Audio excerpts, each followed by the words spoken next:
ইমামের কর্তব্য কি?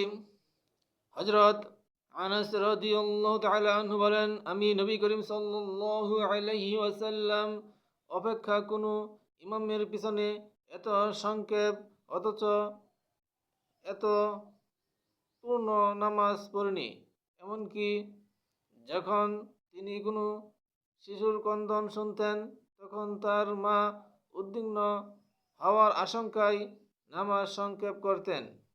সহিহুল বুখারী ও সহিহুল মুসলিম হাদিসটি বর্ণিত হয়েছে। এই হাদিসের ব্যাখ্যায় বলা হয়েছে,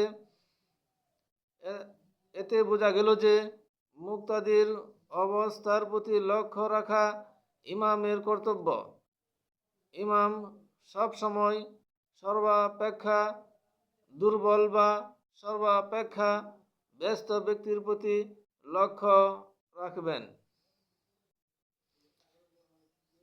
হযরত আবু কাতাদা রাদিয়াল্লাহু তাআলা আনহু বলেন, রাসূলুল্লাহ সাল্লাল্লাহু আলাইহি ওয়াসাল্লাম বলেছেন, আমি অনেক সময় নামাজ শুরু করি আর আমার ইচ্ছা থাকে একে দীর্ঘ করার, কিন্তু যখন আমি কোনো শিশুর ক্রন্দন শুনি তখন আমার নামাজকে আমি সংক্ষেপ করি, কেননা তার ক্রন্দনে তার মাতার মনে উদ্বেগ যে বেড়ে যাচ্ছে তা আমি জানি।